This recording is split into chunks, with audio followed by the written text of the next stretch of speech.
The gaming industry is bleeding money one virtue signal at a time. We're watching billion-dollar companies systematically destroy their own franchises because they'd rather lecture players than entertain them. Here are 7 iconic games for all the wrong reasons that prove when you prioritize DEI messaging over actual gameplay, the market will absolutely destroy you.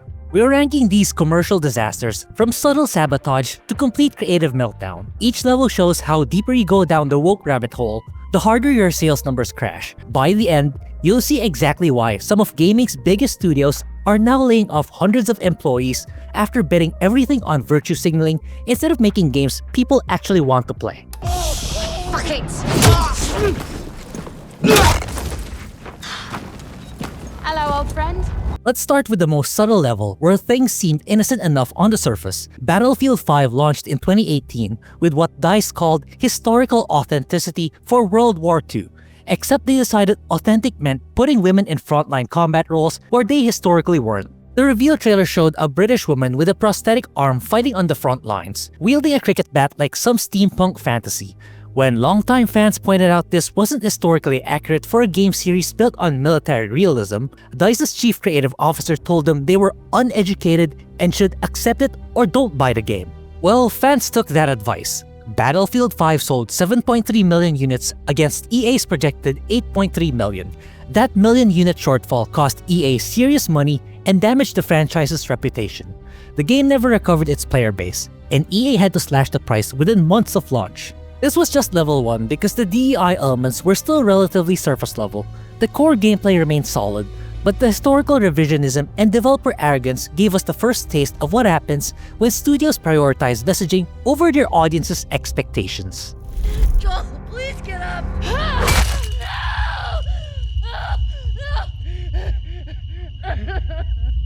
Now we escalate to level 2 where a beloved franchise gets completely hijacked for social messaging.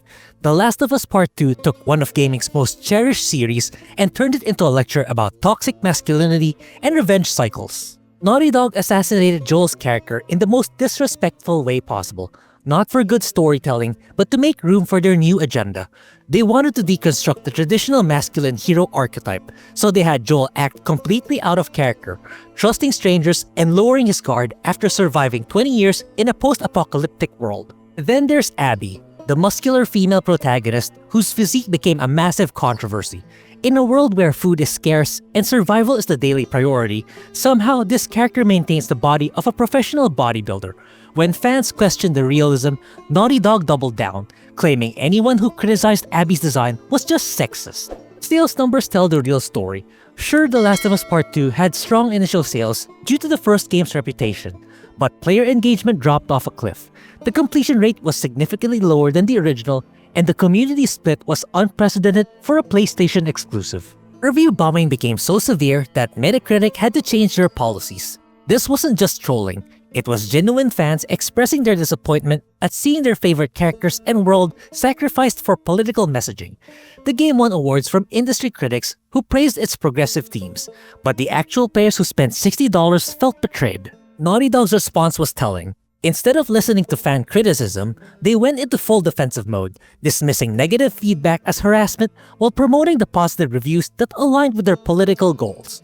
This created an even bigger divide between the studio and their core audience. The long-term damage is clear. The Last of Us franchise, once considered untouchable, now has a fractured fan base. Many longtime supporters have zero interest in future installments because they don't trust Naughty Dog to respect the characters and world they fell in love with. This represents level 2 because while DEI messaging was more aggressive than Battlefield 5, it was still wrapped in a technically competent game. The graphics were stunning, the voice acting was professional, and the gameplay mechanics worked. But the forced narrative choices and character assassination showed how ideological priorities can poison even the most talented development teams. What makes this particularly damaging is that The Last of Us was a franchise that didn't need fixing.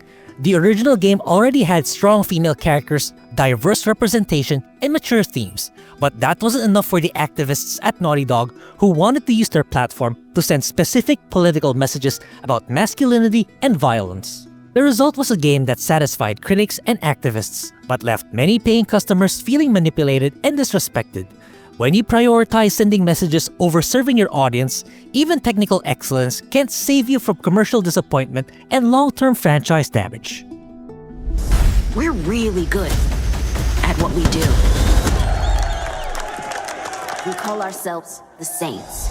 Level 3 is where corporate mandates completely override creative vision and market reality. The Saints Row reboot in 2022 perfectly demonstrates what happens when executives force their political agenda onto a franchise that built its reputation on being politically incorrect. Volition took a series known for outrageous humor, crude jokes, and over-the-top violence, then sanitized it into a lecture about social justice. The original Saints Row games were beloved because they didn't take themselves seriously. Players could be ridiculous gang leaders doing absurd criminal activities without any moral preaching. The reboot replaced that edgy humor with woke gang members who worry about student loan debt and gentrification. These aren't hardened criminals. They're college-educated activists who happen to commit crimes for socially conscious reasons. The writing felt like it came from a diversity workshop rather than actual creative minds who understood what made the franchise special. When longtime fans expressed disappointment online, Volition developers responded by calling them terrorists and haters. The studio's social media team actively mocked people who wanted the old Saints Row back, telling them to play something else if they didn't like the new direction. Commercial results were catastrophic. Saints Row failed to chart in multiple regions and disappeared from sales rankings within weeks. Physical sales in the UK were down over 60% compared to Saints Row 4, which launched nearly a decade later on older consoles with a smaller market. Embracer Group, Volition's parent company, was forced to shut down the studio entirely in August 2023. Hundreds of developers lost their jobs because executives prioritized virtue signaling over understanding their market.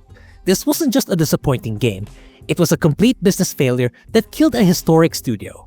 What makes this Level 3 is the complete disconnect between corporate ideology and market reality. The executives at Volition genuinely believed their sanitized, socially conscious gang members would appeal to modern audiences. They ignored focus group data, dismissed fan feedback, and attacked their old customers when the obvious problems were pointed out. The Saints Row reboot proves that when corporate mandates override creative instincts and market research, even established franchises can be destroyed overnight. Volition had 20 years of gaming experience and a loyal fan base, but ideological blindness led them to commercial suicide. Did I just do that? Well, definitely with my assistance. I did not just do that. We did. I just moved shit with my mind. Perhaps our connection has somehow awoken some abilities. I just moved shit with my mind. I just keep hearing I. I just moved shit with my freaking mind! Level 4 shows what happens when identity politics completely take over the creative process from day one. Forspoken wasn't just a game with some DEI elements. It was designed by committee to check every possible diversity box, regardless of quality or market appeal. Square Enix spent over $100 million developing this action RPG around Frey Holland, a protagonist who felt designed by corporate consultants rather than actual writers. Every aspect of her character seemed calculated to appeal to specific demographic checkboxes instead of creating someone players would actually connect with. The dialogue became a meme for all the wrong reasons. Frey's constant quips and modern slang felt completely disconnected from the fantasy world she was supposed to inhabit. Lines like, "I just moved shit with my freaking mind," became viral examples of how not to write fantasy characters. The writing team prioritized making Frey sound like a contemporary social media user rather than someone who belonged in her magical environment. Luminous Productions, the studio behind Forspoken, spent years promoting the game's diverse representation rather than its gameplay mechanics or story quality. Their marketing focused heavily on having a black female protagonist and diverse development team, treating these as selling points rather than natural creative choices. The sales numbers were absolutely brutal. Despite the massive budget and years of development, Forspoken barely registered on sales charts worldwide. Square Enix was forced to write down significant losses and eventually dissolved Luminous Productions entirely, another studio killed by prioritizing identity politics over entertainment value. What made this particularly damaging was the complete waste of technical talent. The game's graphics and magical combat system showed real potential, but all that technical achievement was overshadowed by terrible writing and character design that felt focus grouped to death. Social media marketing revealed the deeper problem. Instead of showcasing cool magical abilities or epic boss fights, the promotional campaign kept emphasizing representation and diversity messaging. They were selling the game's politics rather than its entertainment value, which is exactly backwards for a commercial product. The voice acting and motion capture were professionally executed, but even great technical performance couldn't save dialogue that sounded like it was written by activists rather than storytellers. When your fantasy protagonist talks like a Twitter user, you've lost the immersion that makes fantasy games appealing. Forspoken represents level 4 because the identity politics weren't just added on top of an existing game concept. They were the foundation everything else was built around. The character, story, dialogue, and marketing all served the political messaging first and the entertainment value second. Square Enix learned an expensive lesson about what happens when you let consultants and activists drive creative decisions instead of experienced game developers who understand their audience. The $100 million loss and studio closure sent a clear message that even major publishers aren't immune to the commercial consequences of prioritizing virtue signaling over quality entertainment. This level shows how identity politics can poison the entire creative process from concept to marketing, resulting in products that satisfy no one except the consultants who designed them. Where the dust forms, this bug is airborne. Where the newborn outside is newborn. Where the dust forms, this bug is airborne. Where the newborn. Level 5 is where we enter pure propaganda territory. Dustborn wasn't just a game with political messaging. It was government-funded activism disguised as entertainment. This Norwegian-developed title received taxpayer funding specifically to promote social justice themes through interactive media. The gameplay mechanics literally revolve around using trigger words to manipulate and control other characters. Players learn abilities called cancel, gaslight, and normalize to advance through the story. These aren't subtle metaphors. They're explicit social justice concepts turned into game mechanics. The protagonist leads a diverse group of outcasts fighting against an oppressive American government in an alternate timeline where misinformation and hate speech have become weaponized. Every dialogue option reinforces progressive talking points about systemic oppression, media manipulation, and the dangers of conservative ideology. What makes this level 5 is the complete abandonment of entertainment value in favor of ideological instruction. The developers openly admitted in interviews that their primary goal was educating players about social justice concepts rather than creating an engaging gaming experience. They used taxpayer money to fund what amounts to an interactive political pamphlet. Commercial invisibility was total. Despite receiving coverage from gaming media outlets who praised its progressive themes, Dustborn generated zero organic community engagement. No streamers played it, no content creators discussed it, or at least in a positive light, and it disappeared from all sales charts immediately. Norwegian taxpayers funded this activist project, while actual game developers struggled to secure funding for entertainment products that might actually turn a profit. The complete disconnect between government cultural funding and market reality created a product that satisfied no one except the ideologues who designed it. Red Thread Games, the developer, showed no interest in commercial viability. Their promotional materials focused entirely on the game's political messaging and educational value rather than fun gameplay or compelling characters. They were creating propaganda first and never worrying about entertainment value. The dialogue reads like social media activism rather than natural human conversation. Characters constantly lecture each other about privilege, systemic oppression, and the importance of using correct terminology. Every interaction serves the political messaging rather than character development or story progression. This represents the point where DEI priorities completely override basic commercial considerations. The developers received government funding specifically because their project promoted approved political messages, not because it had any potential for commercial success or artistic merit. Don't joke about something like this. Our next job is somewhere with less We'll have scaffolding. no scaffolding. Zero scaffolding, I promise. We were apart for so long, I thought I'd never feel your fiery embrace again. You sound ridiculous.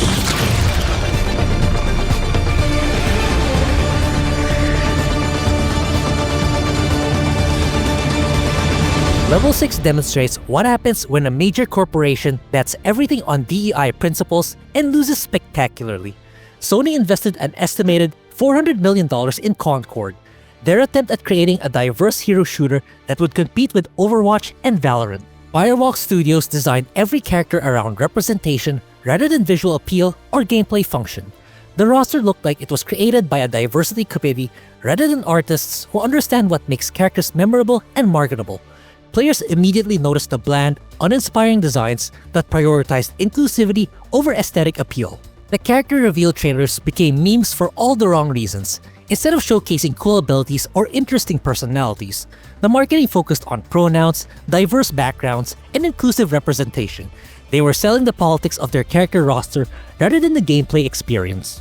Sony's internal research must have shown warning signs, but the company was so committed to their DEI initiative that they ignored market feedback and pushed forward with the launch.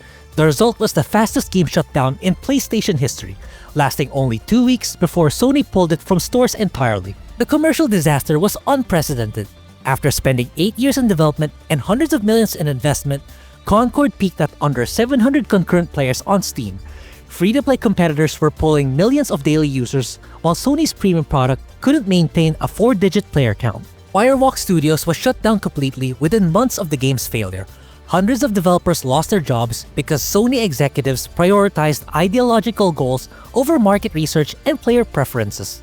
The studio's social media history revealed developers who were more interested in activism than game development. What makes this level 6 is the sheer scale of the commercial catastrophe and its impact on an entire development studio. This wasn't just a disappointing game. It was a complete business failure that destroyed careers and wasted hundreds of millions in shareholder money. The character designs became a case study in how not to create appealing game characters. When your diverse roster looks like background NPCs from other games, you fundamentally misunderstood what makes players excited about new characters and abilities. Sony's post-mortem analysis surely revealed that focusing on representation over gameplay appeal was a massive strategic error. The market spoke clearly. Players wanted compelling characters and engaging gameplay, not lectures about diversity and inclusion disguised as entertainment. The speed of Concord's shutdown sent shockwaves through the industry. Major publishers realized that even unlimited budgets and corporate backing couldn't force success when the fundamental product prioritized politics over player satisfaction. This level represents the point where DEI initiatives become so expensive and so disconnected from market reality that they threaten the financial stability of major corporations and the job security of hundreds of employees. So, I'm non-binary. What does that mean? It means I don't feel like a man or a woman. If you are neither a man nor a woman, then what are you? Non-binary. I just said, and I'm going to use they instead of she from now on. If this We've reached the final level where beloved franchises get completely transformed into lecture platforms. Dragon Age: The Veilguard represents the ultimate creative crisis, where BioWare took one of RPG gaming's most respected series and turned it into pronoun tutorials and transgender surgery discussions in a medieval fantasy setting. This isn't subtle messaging or corporate mandates anymore. The Veilguard features explicit scenes where characters lecture each other about using correct pronouns, complete with awkward dialogue that sounds like corporate HR training rather than natural fantasy conversation. Players encounter characters discussing top surgery scars and gender identity in a world that's supposed to be about darkspawn invasions and ancient magic. BioWare's reputation was already damaged after Mass Effect Andromeda and Anthem, but the Veilguard delivered the killing blow. The studio that created legendary RPGs like Baldur's Gate and Mass Effect 2 now produces content that reads like social media activism rather than compelling fantasy storytelling. Commercial performance was so embarrassing that EA refused to release specific sales figures.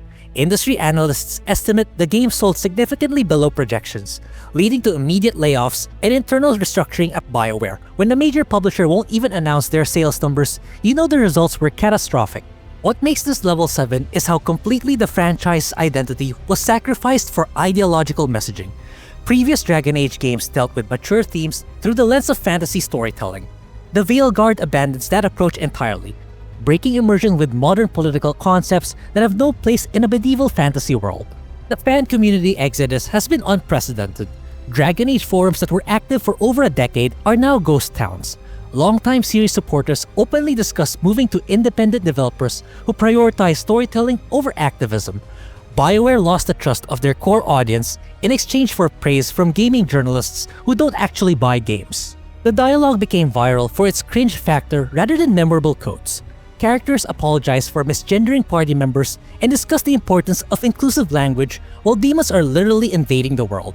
The tonal disconnect between fantasy adventure and social justice lectures destroyed any sense of immersion or escapism. BioWare's development team seemed more concerned with representation metrics than creating compelling characters or engaging storylines. The writing feels like it went through sensitivity readers and diversity consultants rather than experienced fantasy authors who understand what makes RPG narratives compelling. This represents the complete corporate capture of creative freedom. The developers weren't making a Dragon Age game that happened to include diverse characters. They were making a diversity statement that happened to use the Dragon Age license. The franchise became a vehicle for political messaging rather than the epic fantasy experience fans expected. The mass layoffs following the game's poor performance proved that virtue signaling doesn't pay developer salaries or keep studios operational.